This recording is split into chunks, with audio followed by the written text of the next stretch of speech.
Graça e paz a todos os meus irmãos neste novo dia, neste sábado. Estamos agora no sábado. Que a graça e a paz do Senhor Jesus seja com você, com a sua família, em todo este dia, em todas as áreas da sua vida, e que você seja um instrumento para levar a graça e a paz do Senhor por onde você passar. Voltamos aqui para continuar a nossa leitura da Bíblia, mas antes aquele pedido básico. Dê uma força aí deixando um like nesse vídeo, compartilhando aí nos seus grupos familiares de WhatsApp e outras redes sociais. E também, se não está inscrito no nosso canal, se inscreva.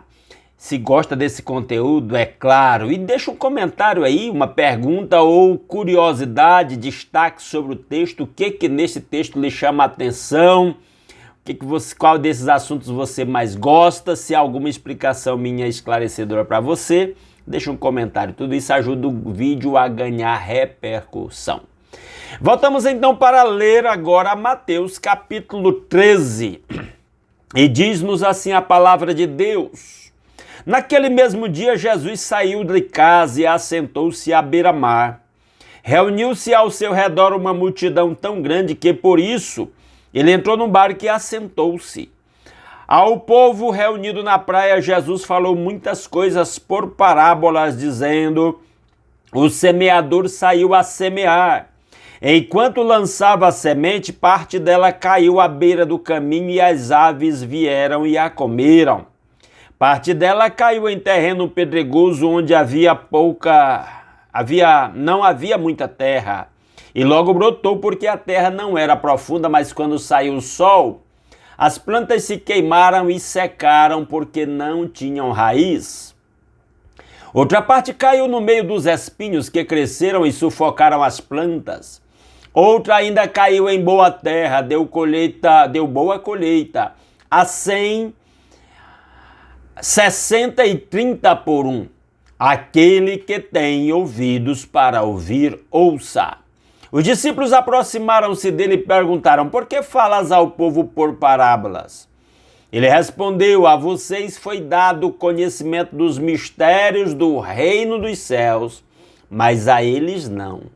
A quem tem será dado e este terá em grande quantidade, de quem não tem, até o que tem lhe será tirado.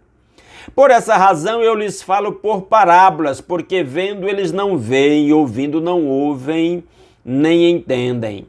Neles se cumpre a profecia de Isaías: ainda que estejam sempre ouvindo, vocês nunca entenderão, ainda que estejam sempre vendo, jamais perceberão.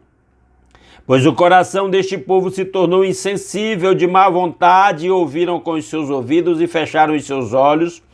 Se assim não fosse, poderiam ver com os olhos, ouvir com os ouvidos, entender com o coração e converter-se, e eu os curaria. Mas felizes são os olhos de vocês porque veem, e os ouvidos de vocês porque ouvem. Pois eu digo a verdade, muitos profetas e justos desejaram ver o que vocês estão vendo, mas não viram, e ouvir o que vocês estão ouvindo, mas não ouviram. Portanto, ouçam o que significa a parábola do semeador. Quando alguém ouve a mensagem do reino e não a entende, o maligno vem e arranca o que foi semeado em seu coração.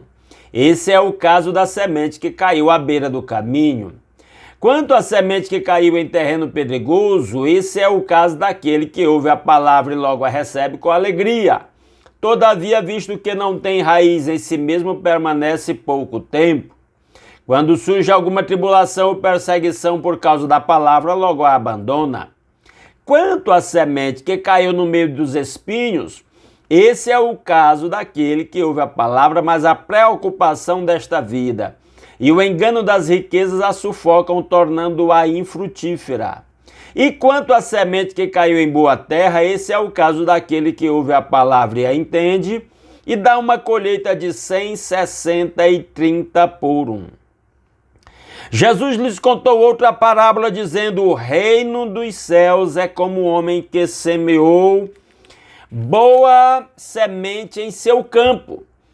Mas enquanto todos dormiam, veio o seu inimigo e semeou o joio no meio do trigo e se foi. Quando o trigo brotou e formou espigas, o joio também apareceu. Os servos do dono do campo dirigiram-se a ele e disseram: Desculpem. O Senhor não semeou boa semente em seu campo? Então de onde veio o joio? O inimigo fez isso, respondeu ele. Os servos lhe perguntaram: o Senhor quer que o tiremos? Ele respondeu: não, porque ao tirar o joio, vocês poderiam arrancar com ele o trigo. Deixem que cresçam juntos até a colheita, então direi aos encarregados da colheita: juntem primeiro o joio e armazenem e amarrem-no em feixes para ser queimado. Depois juntem o trigo e guardem no meu celeiro. E contou-lhes outra parábola: o reino dos céus é como um grão de mostarda que o homem plantou em seu campo.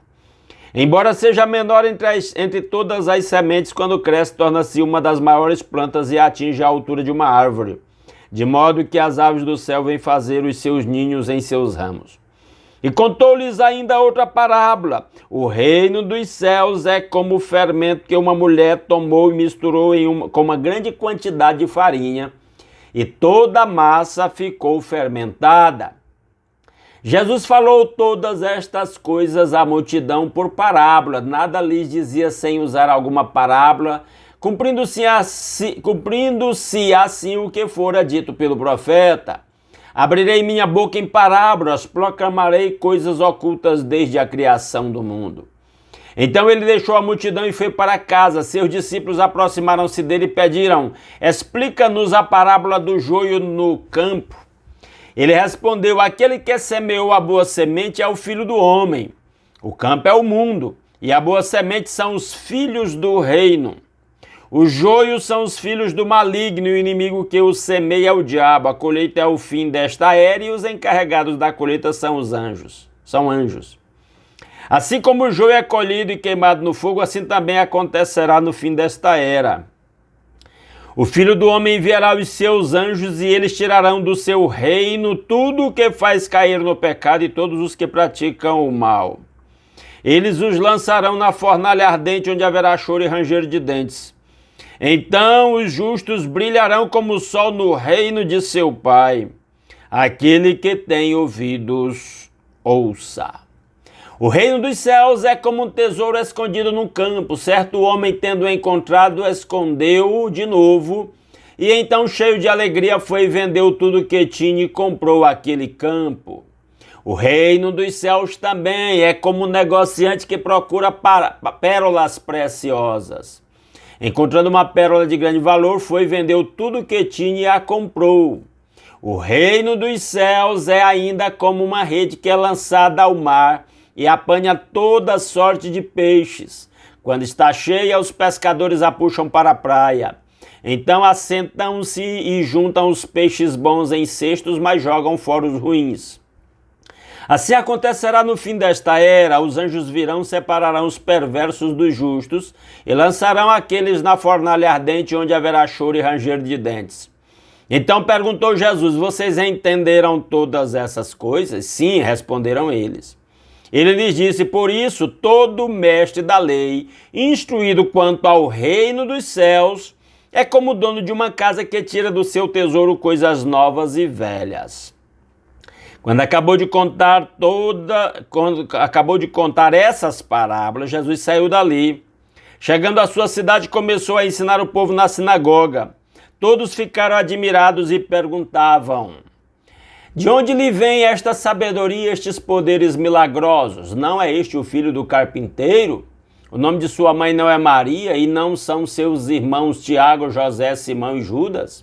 Não estão conosco todas as suas irmãs? De onde, pois, ele obteve todas essas coisas? E ficavam escandalizados por causa dele. Mas Jesus lhes disse: só em sua própria terra e em sua própria casa que um profeta não tem honra.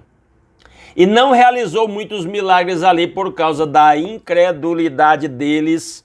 Que Deus aplique a sua palavra aos nossos corações. Esse capítulo 13 de Mateus é conhecido como as parábolas do reino. E os irmãos me viram aqui com a mão levantada, contando quantas vezes a palavra reino, reino de Deus, reino dos céus, é repetida nesse texto.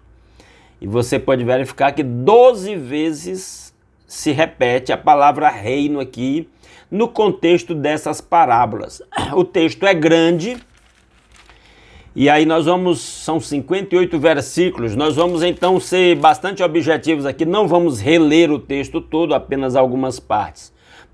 Desculpem.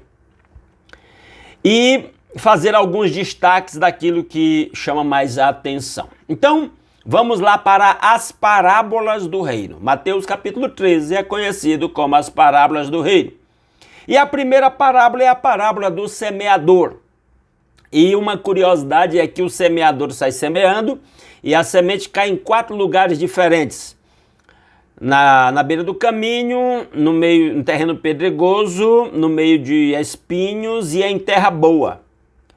Isso significa que a mensagem do evangelho deve ser pregada em todo lugar. Não tem que escolher onde é que eu vou pregar ou não vou. Onde me der a oportunidade de pregar, eu devo pregar. E aí isso eu estou dizendo todos nós cristãos, devemos espalhar a palavra por onde nós formos.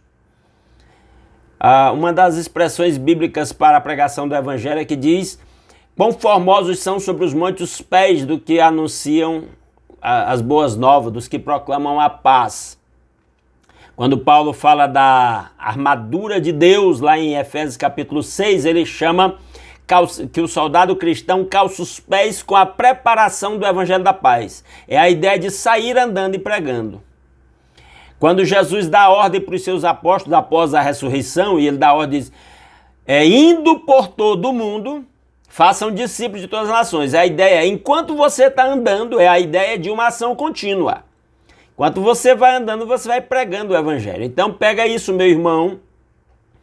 Eu e você, primeiro ensino da parábola do semeador é: eu e você temos a responsabilidade de pregar o evangelho por onde nós passarmos, em tempo e fora de tempo. Lá em Eclesiastes, me parece que no capítulo 11, o sábio diz: pela manhã lança a tua semente e à tarde não retenhas a tua mão, porque não sabes qual delas prosperará, se essa ou se aquela ou se ambas serão igualmente boas. Ou seja, pregue o tempo todo, em todo lugar, e deixa o resto com Deus.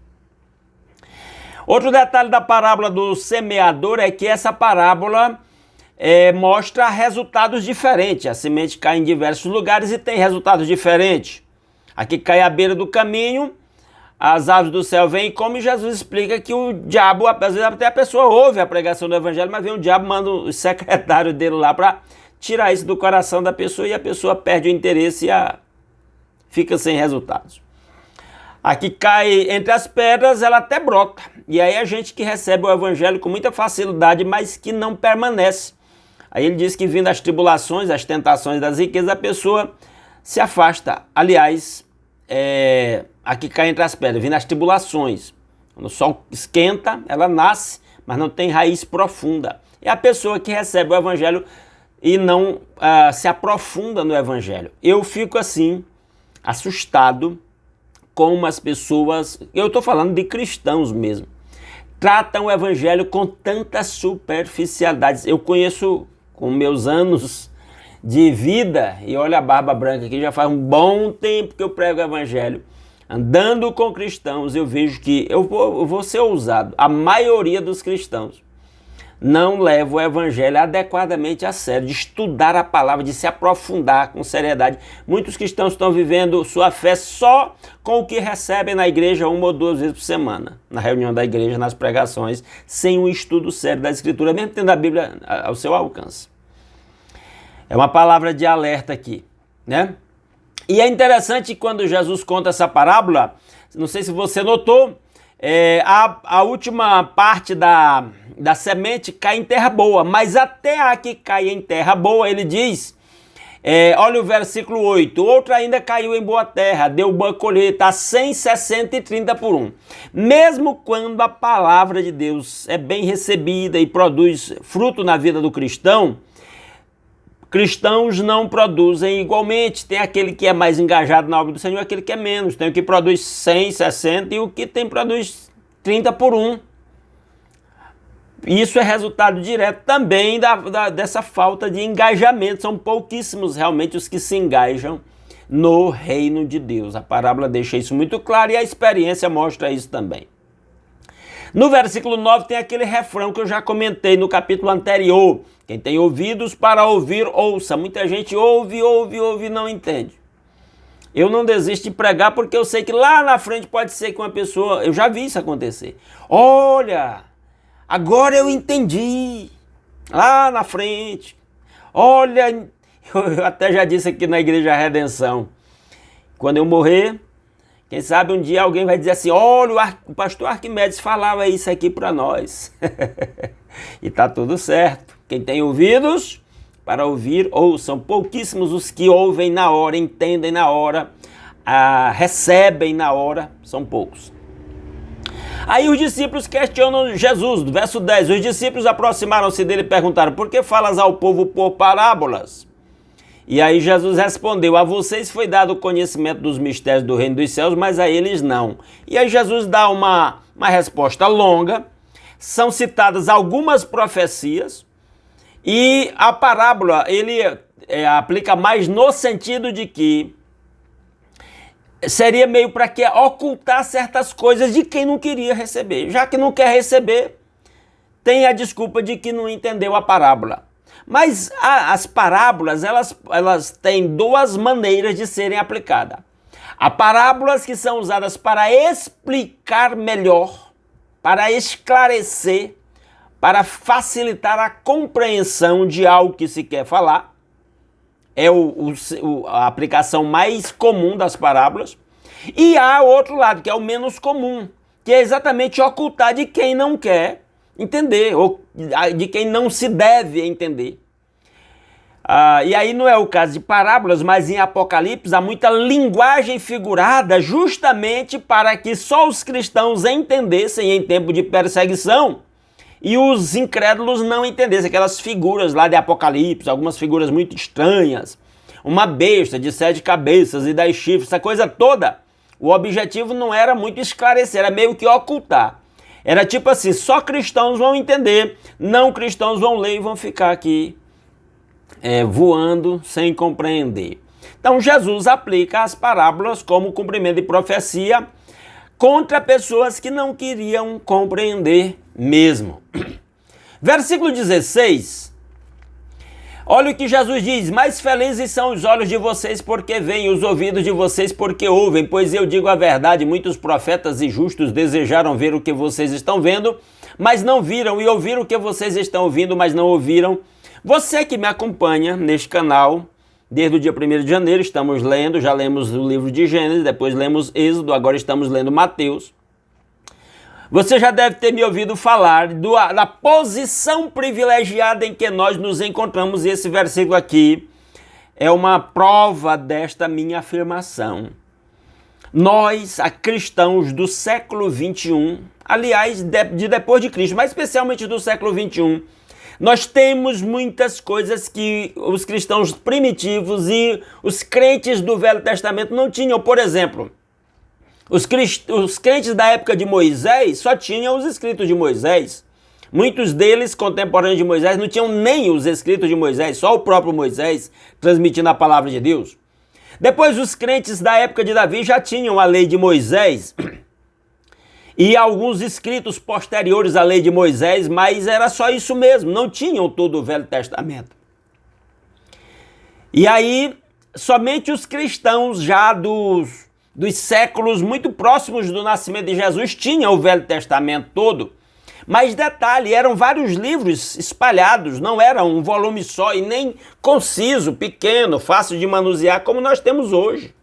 Alguns livros eram escritos em couro de boi, trabalhado para aquela finalidade, era pesado e grande, ruim de manusear. E outra coisa, não tinha essa facilidade de produzir em quantidade, porque era tudo manuscrito, escrito à mão, copiado. Então, eles não tinham o que nós temos. Outro detalhe, eles não sabiam nada sobre a história do nascimento, vida, ensino e morte de Jesus. Somente quem conviveu lá, na época de Jesus, viu pessoalmente a vida, ensino, morte e ressurreição de Jesus Cristo, e nós temos a Bíblia completa em nossas mãos. E detalhe, o povo imediatamente após a ressurreição de Jesus Cristo não tinha o Novo Testamento tal qual nós o temos. O Novo Testamento só foi formado assim, vamos dizer assim, tal qual o temos agora, já quase no terceiro século da nossa era. E nem era ainda fácil de manusear como temos, e nem de produzir, porque continuava sendo manuscrito em volumes separados, cada livro. A imprensa só foi criada já no início do século XVI, e aí pôde-se produzir livros em grande quantidade, inclusive na criação da imprensa, o primeiro livro impresso foi a Bíblia. Então nós temos coisas que eles não tinham. E hoje nós temos, a Bíblia está muito fácil, em aplicativo de celular você encontra a Bíblia de, eu diria, centenas de versões, gratuito. Eu tenho 2 aplicativos no meu celular, num deles tem algumas, eu acho que mais de 10 versões em português, das versões evangélicas mais comuns. Eu tenho uma coleção de Bíblia de mais de 30 versões, inclusive em várias línguas. São coisas que nós temos e que eles não tinham. E Jesus está falando disso aqui nos versículos 16 e 17.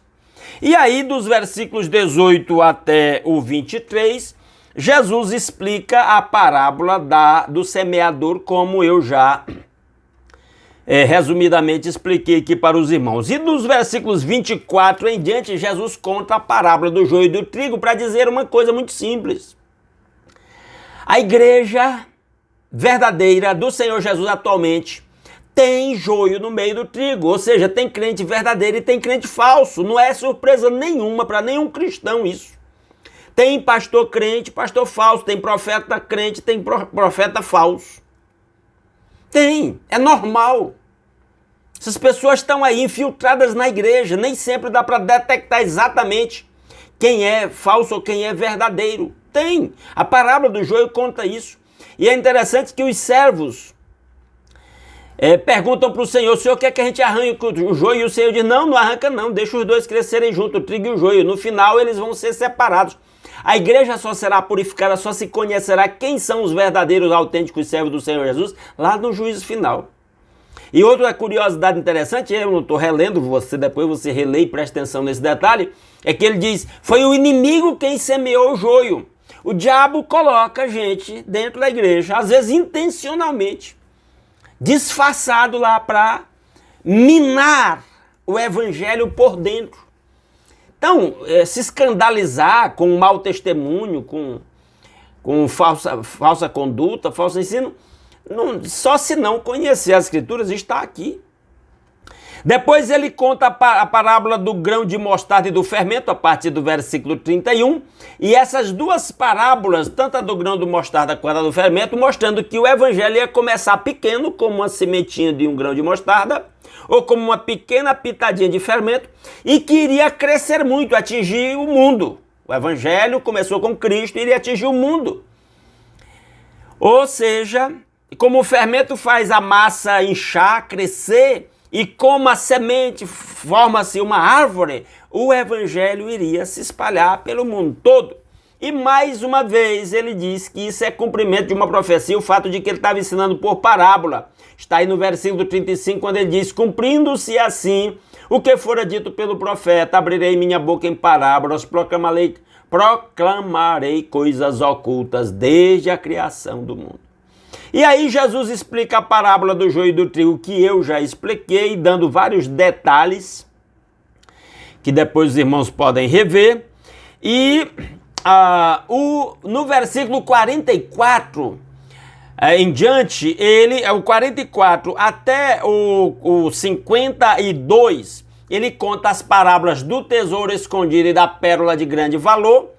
Essas 2 parábolas, do 44 ao 46, representam que quando uma pessoa compreende o evangelho de verdade, é como um homem que achou um tesouro no campo e que vendeu tudo que tinha e adquirir aquele campo para ter aquele tesouro. O que Jesus quer ensinar com isso é muito simples. Quando nós compreendemos o evangelho de verdade, as outras coisas perdem o valor e nós vamos focar no evangelho, porque ele é o verdadeiro tesouro. Nós estaremos dispostos sempre a renunciar tudo pelo evangelho. É o significado dessa pessoa vender tudo que tem para comprar o campo ou a pérola de grande valor. É o que representa os versos 44 a 46. E a parábola da rede, que ele joga a rede e puxa todo tipo de peixe, aí vão separar, parece com a do joio, de que peixes bons e peixes maus crescem junto. No reino de Deus é assim, tem verdadeiros cristãos e falsos cristãos. E quando é que eles vão ser separados? No dia que puxaram a rede. E aí os pescadores vão separar um dos outros no dia que Jesus voltar. E os seus anjos aí vão separar os verdadeiros cristãos dos falsos cristãos. E no final do capítulo, dos versos 53 a 58, mostra a reação das pessoas questionando. Esse homem aqui que a gente conhece o pai, conhece a mãe, conhece os irmãos. E tem um detalhe interessante aí. Eu estou vendo que o tempo está andando bastante, mas eu preciso dizer isso. Porque há uma doutrina de que Maria era virgem e que continuou virgem após o nascimento de Jesus e que morreu virgem, o que não é bíblico. A Bíblia diz que lá nós já lemos no capítulo 1 de Mateus que José só não deitou com Maria enquanto ela estava grávida de Jesus, depois que ela concebeu, da ideia de que ele teve uma vida marital normal com ela. E aqui é citado quando as pessoas questionam a autoridade de Jesus e dizem, mas a gente conhece a família, o pai, a mãe, os irmãos, e cita irmãos. Tiago está aí no versículo 55. Tiago, José, Simão e Judas. Chama pelo nome, 4 irmãos de Jesus. E no verso 56 diz, não estão conosco todas as suas irmãs, provavelmente pelo menos mais de 2 tinham, porque fala no plural das irmãs. E não tem nada de errado com isso. Não há nada de errado com isso.